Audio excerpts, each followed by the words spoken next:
Hi, I'm Daniel, 18, and 3 weeks ago I stood up at my sister's wedding, clinked a champagne glass, and burned every family bridge in the span of 5 minutes. Growing up, I always assumed my parents were just busy. Busy with work, with my older sister's ballet recitals, her SAT prep, her college applications, her internships, her engagement, her entire Pinterest wedding board that my mom helped design. I never resented it out loud. Not even when they forgot to come to my choir solo, or when I spent my 16th birthday eating leftover spaghetti because they were in Chicago touring Madison's dream school. I played the game. Smiled for family photos. Wrote my own birthday cards and signed them. From mom and dad. So it didn't look weird at school. But when I turned 18? That was supposed to be different. It's a milestone, right? Legally an adult. Senior year of high school. College acceptance letters on the fridge. What did I get? A $12 grocery store cake with my name misspelled. No candles. No card. No. We're proud of you. Just, hey, can you clean up the dishes? We're hosting Madison's bridal brunch this weekend. That night I sat in my room watching old home videos. Every birthday party in those tapes had one thing in common: Madison smiling in the center while I hovered on the edge, blurry and forgotten. So when my parents asked me to give a toast at her wedding, just something short and sweet, nothing dramatic, my mom said, I agreed immediately. I started writing it that night. Not to make a scene. Not at first. But somewhere between. Madison has always been the star of our family. And we've waited so long for this day. I cracked. Not loudly. Quietly. Like a hairline fracture running through everything I'd held back for 18 years. And when the wedding day came, I stood up in front of 200 people in a rented vineyard, clinked my glass, and spoke from that fracture. I didn't raise my voice. I didn't cry. But I saw my mom's wine glass freeze mid-sip the second I said. Growing up, I was always told this family celebrated milestones. So I wanted to share what mine looked like. I turned 18 3 weeks ago, I said, holding the mic like it might bite me. You probably didn't hear about it. There wasn't a brunch, or a dinner, or one of those Instagram collages my mom makes when Madison finishes a new certification.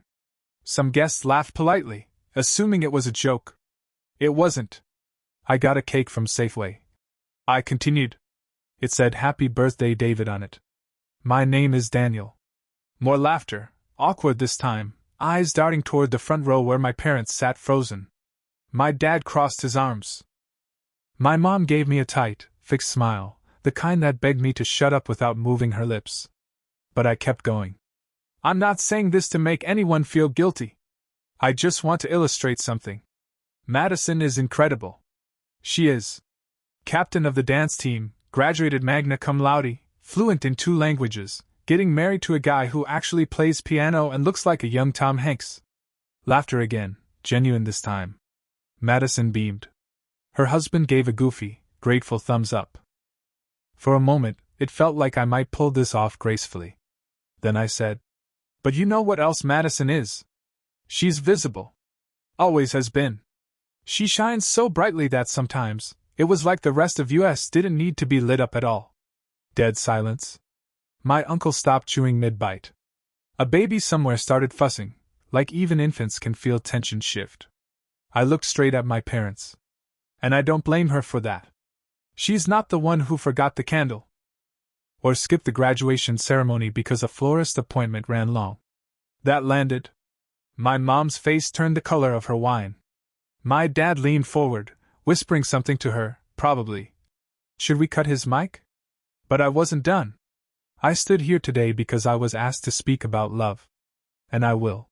But not just the kind that fills out wedding vows. I want to talk about the kind of love that shows up in the quiet moments. That remembers your favorite kind of cake. That knows your name. I could feel my hands shaking. But it wasn't fear anymore. It was adrenaline. 19 years of being invisible finally flaring to life. I didn't get that kind of love growing up. At least not the way I needed it. But I'm learning how to give it, to myself, to the people who do see me, to the life I'm building outside this story. I looked around the room, the string lights glowing above us, the wide tables of friends and strangers, the DJ hovering near his laptop like he was waiting to kill my mic at the first tear. And Madison, I hope you get that kind of love, too. Every single day. Because you deserve it. And so do I. There was a moment, just a heartbeat, where no one moved. No clinking glasses. No polite laughter. Just this dense, suspended silence like the air itself didn't know whose side to take. Then, from the back corner table, someone clapped. Just once. Then again. And suddenly a ripple of applause spread across the vineyard like a shockwave. It wasn't thunderous. But it was real. Genuine. Strangers. Friends of the groom. A few college kids from Madison's bridal party who clearly hadn't expected the emotional side quest from the bride's little brother. And in the front row, my mom just stared at me. Like I was a glitch in her perfect day. Madison stood up, in her pale blush gown, still radiant, still the star, and walked right up to me. For a second, I braced for a slap or a whispered, "What the hell is wrong with you?" Instead, she hugged me. Tight. Like she'd been listening. And in my ear, she said, "I didn't know. I'm sorry." I don't remember handing off the mic or walking back to my seat. All I remember is the way my hands finally stopped shaking. The DJ, sensing the emotional cliff we'd all just tumbled off, played something upbeat, Stevie Wonder, maybe. But nobody danced. People kept coming up to me instead. Not family. Family avoided eye contact like it was contagious. But guests? They came in waves. A woman in her 50s touched my arm and said, "I wish my brother had said something like that at my wedding." A guy in a dark green suit offered me a glass of champagne and just nodded like we were part of some secret society now. The caterer, the actual caterer, told me she cried behind the drink station. It was surreal. But not as surreal as what happened when I ducked into the garden an hour later to breathe and found my dad already there. He was standing by the roses, holding his drink like it offended him. "You embarrassed your mother," he said. "No. Hey. No. Good speech." Just that. I stared at him, waiting to see if there'd be more. There was. "You really think a birthday cake makes you neglected?" I didn't answer. Not directly. Instead, I said, "No. The cake was just the last thing I was willing to swallow." My dad scoffed, that low, dismissive grunt he always used when he didn't have a real argument but wanted you to feel stupid anyway. "I just think there's a time and a place," he muttered, sipping his scotch like it gave him moral superiority.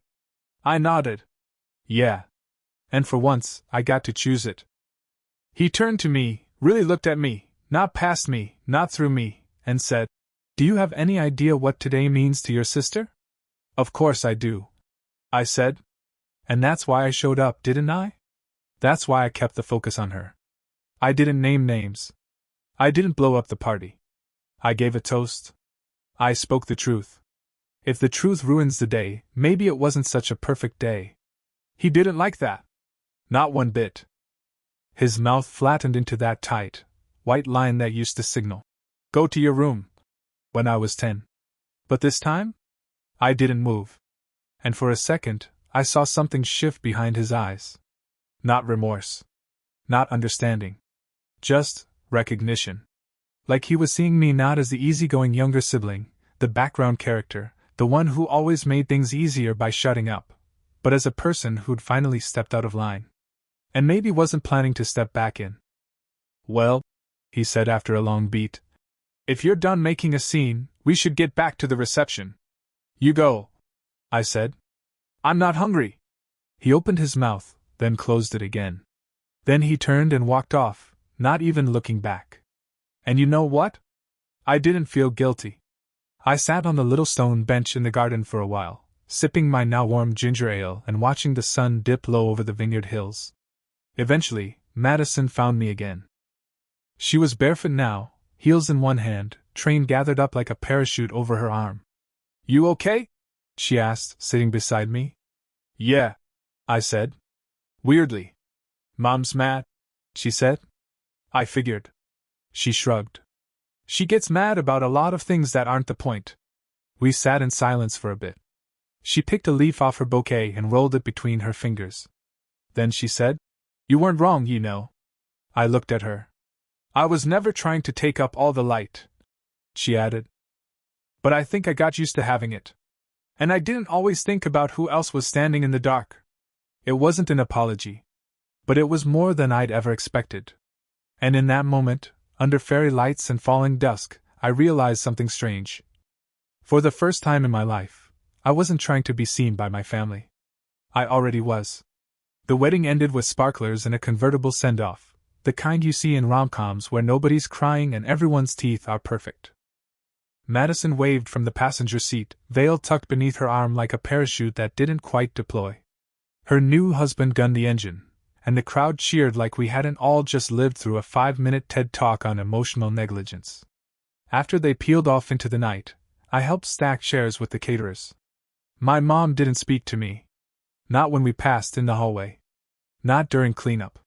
Not when she and my dad walked to their car and left without a word. Which, honestly, told me everything.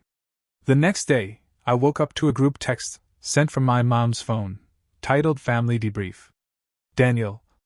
Last night was inappropriate and selfish. This was supposed to be Madison's day. You made it about you. We are disappointed, and there will be consequences. That last sentence stopped me cold. There will be consequences. Like I was still grounded. Like I hadn't turned 18 and filed my FAFSA on my own and started applying for dorms 2 hours from here just so I could breathe. And here's the kicker, she CC'd Madison on it. But Madison's reply? I asked him to give a toast. He told the truth. Maybe instead of consequences, we should be asking why it hurt so much to hear. Boom. Silence from my parents for 2 days after that. Then my dad called. I didn't pick up. Then he emailed. Who emails their kid in 2025? We're willing to talk, but only if you're ready to apologize for the disruption you caused. I hit reply and stared at the blinking cursor for 5 full minutes. I didn't feel angry or vindictive. I just felt done. So I wrote. I'm not sorry for finally speaking up. I'm sorry it took me 18 years to do it. Then I logged out. A few hours later, I got a DM from my cousin Lexi. Yo. Your toast is making rounds on TikTok. Someone posted the audio. People are calling it the wedding wake-up speech. Sure enough, there I was, my face mostly hidden behind a floral arch, voice cracking in the background while a Gen Z wedding guest whispered, OMG, who is this kid? Hundreds of comments. Thousands of likes. One girl even stitched it with, this is why I'm letting my little brother speak at my wedding no matter what he says. I should have felt exposed. Embarrassed. But instead, I felt seen. And weirdly, I wasn't alone anymore. That week, I went from background sibling to accidental internet micro-celebrity. Okay, not celebrity. But enough that my DMs were a mess. Enough that someone on Twitter posted, Daniel from the wedding toast deserves a scholarship and a therapy fund. The comments made me laugh. Then cry. Then laugh again. Because suddenly, strangers knew more about me than my own parents seemed willing to learn. And Madison? She texted me daily. Nothing heavy, mostly memes and updates from her honeymoon in Tulum. Bride down. I tripped on my own veil and got sand in my mouth. P.S. Husband just said he wants to write vows all over again and include a paragraph about pulling a Daniel if he ever feels ignored. We were closer now. Realer. Like something had been dislodged, and instead of pretending it never existed, we both leaned in. Meanwhile, back home? Radio silence. My parents didn't text. Didn't call. I'd become the family's temporary ghost, a glitch in their well-curated image. Until the following Saturday, when I got an invitation. It was hand-delivered. A thick cream envelope with gold script. Please join us for a dinner celebrating Madison and Blake's return. Inside, in smaller print, it read, formal attire. No speeches. I laughed so hard I nearly choked. But I went. Because sometimes you walk into the fire just to prove it can't burn you anymore. I wore a suit. Borrowed. Too short in the sleeves. I slicked back my hair, looked in the mirror and said, You're not here to perform. You're here to witness. When I arrived, my mom greeted me with a rehearsed smile. Daniel, she said, leaning in for a kiss on the cheek that I dodged. You look very grown up. I smiled. That's what happens when you age 3 years in one wedding night. She blinked, then turned to go refill the punch. Madison caught my eye from across the room, raising her glass slightly in a silent, "You good?" I nodded. But the real shock came 20 minutes later, when my dad pulled me aside. Not to scold. Not to accuse. But to hand me something. A card. Inside it was a check for $1,800. And a note. For books, groceries, dorm furniture. Happy belated birthday. We're sorry. I stared at it for a long time. My dad didn't say anything, just shoved his hands in his pockets and waited. When I finally looked up, I asked, "Do you mean it?" He exhaled through his nose. "I don't know. I'm trying." For my dad, that was a lot. So I nodded. "Okay. Trying's a start." Dinner was long, polished, and painfully polite. The kind of evening where everyone's forks move in sync, nobody brings up politics, and the whole room is terrified someone might express a real emotion again. My mom sat at the head of the table like a duchess hosting peace talks. Madison and her husband were the radiant newlyweds, playing their roles with practiced ease. And me? I was just trying to keep my shoulders from tensing every time someone said, "So college in the fall, huh?" After dessert, creme brulee served with a little wedding topper on the plate, my mom stood to make a toast. I flinched, half expecting her to fire back with a speech of her own. But she didn't. She raised her glass and said, "To new chapters, clean slates, and learning from what we didn't know before." Everyone clinked glasses. It was neat. Clean. Emotionally pre-sanitized. And I guess that's the best she could offer. But later that night, something happened that cracked the polished surface. After most of the guests had left, I was helping stack chairs, again, when my mom quietly joined me. "Daniel," she said, "I wanted to talk. Here we go." She didn't look angry. Or defensive. Just tired. "I watched that video," she said. "The one from the wedding. The one people are sharing." I swallowed. "Okay. I didn't recognize the person talking." I opened my mouth to say something. I don't know what, something about masks or growing up or being invisible for so long you forget how to be anything else. But she kept going. "That's not a criticism," she said. "That's the problem. I should have known who you were already." She sat down, smoothing the tablecloth like it might help her find the right words. "I keep thinking back to that birthday," she said. "I told your dad to grab a cake on his way home. I was in the middle of organizing the bridesmaid dress fittings and dealing with 1,000 little details for Madison's shower." "I know," I said softly. "No, you don't," she replied. "Because I never told you. I just assumed you'd understand. That you'd get it. That you'd forgive it, because you always did. And I took advantage of that." I sat across from her. I didn't say anything because I thought maybe I should understand. I admitted. Like maybe it wasn't a big deal. Maybe being forgotten was just my thing. Like someone has to be the easy one, right? She winced. "I didn't realize how much we leaned on that," she said. "You being easy. You being quiet. You being okay." A long silence. "I didn't give that speech to make you feel bad," I said. "I gave it because I couldn't carry it anymore. I needed someone to see me before I moved out, before I started this next chapter. I couldn't do it quietly.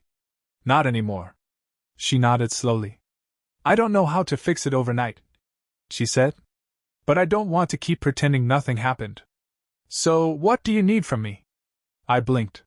"What? What do you need?" she repeated. "Not just for college. For you. For us. I can't promise I'll get it right. But I want to try." "Like your father said?" And for a second, I didn't know what to say. I'd been bracing for denial. Justification. Cold silence. Not this. I cleared my throat. "I don't know yet," I said honestly. "But that's a good place to start." She reached across the table and squeezed my hand. Not everything was healed. Not even close. But in that moment, it felt like the first honest conversation we'd had in years. Later, as I was leaving, my dad gave me an awkward side hug and said, "Proud of you, kid?" even if your timing was trash. That was his version of a blessing, I think. And Madison? She texted me that night from the airport. You changed something, you know. For all of us. I love you, little brother. I stared at that message for a long time before replying. I love you too. Even if you still steal the spotlight. P.S. I want my birthday redo next year. With candles. Deal. But only if you make the toast at my wedding next time. College move-in came faster than expected. 1 minute I was packing boxes of hoodies and notebooks, the next I was in a dorm with beige walls, a roommate who owned 6 kettlebells for some reason, and a corkboard already filling with printed photos of people who'd only recently started remembering I existed. Madison came to help. So did my parents. No fights. No tension. Just a weird politeness, like we were all trying on new versions of ourselves to see if they'd fit. As we finished making my bed, my mom tucked a folded paper into the top drawer of my desk and said, "Don't open this until we leave." So I didn't. I walked them down to the car. My dad gave me that awkward one-armed hug again. My mom lingered, eyes misting like she wasn't sure if this was pride or regret or both. And then they drove off. When I got back upstairs, I opened the drawer. It was a letter. Written in pen. In my mom's handwriting. The kind she used for holiday cards and thank you notes, neat but slow, like every word mattered. Daniel. I don't know how to undo 18 years of being distracted. But I've replayed your speech in my head more times than I can count. Not because it embarrassed me, but because it told the truth. A truth I refused to look at for too long. You are kind, thoughtful, funny, and observant in ways I never gave you proper credit for. And yes, we miss things. Not just birthdays. We missed you. You shouldn't have had to earn love by being quiet. Or easy. Or good at disappearing. You should have had it just by being you. I'm sorry we didn't see that sooner. I hope this place becomes the beginning of something freer for you. And I hope you always speak your truth. Even if it shakes the room. I'll be listening now. Love. Mom. I sat with that for a long time. Not crying. Not beaming. Just letting it settle. Letting myself feel known for once. Later that week, during the campus welcome picnic, a girl I didn't know pointed at me from across the lawn and said, "You're the wedding toast guy, right?" I laughed. "Guess I am." She smiled. That was brave. And kind of legendary. And just like that, I realized something. That moment, the speech, the fracture, the fallout, it wasn't just a dramatic family blip. It was a reset. Not just for them. For me. Because it taught me that you don't always get justice. You don't always get the apology, or the perfect closure, or the Instagram moment with everyone hugging under fairy lights. But you can reclaim your voice.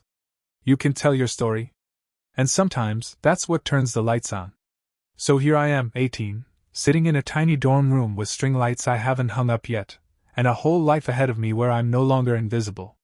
I'm not Madison's little brother. I'm not the quiet one. I'm Daniel. And I've got a lot more to say.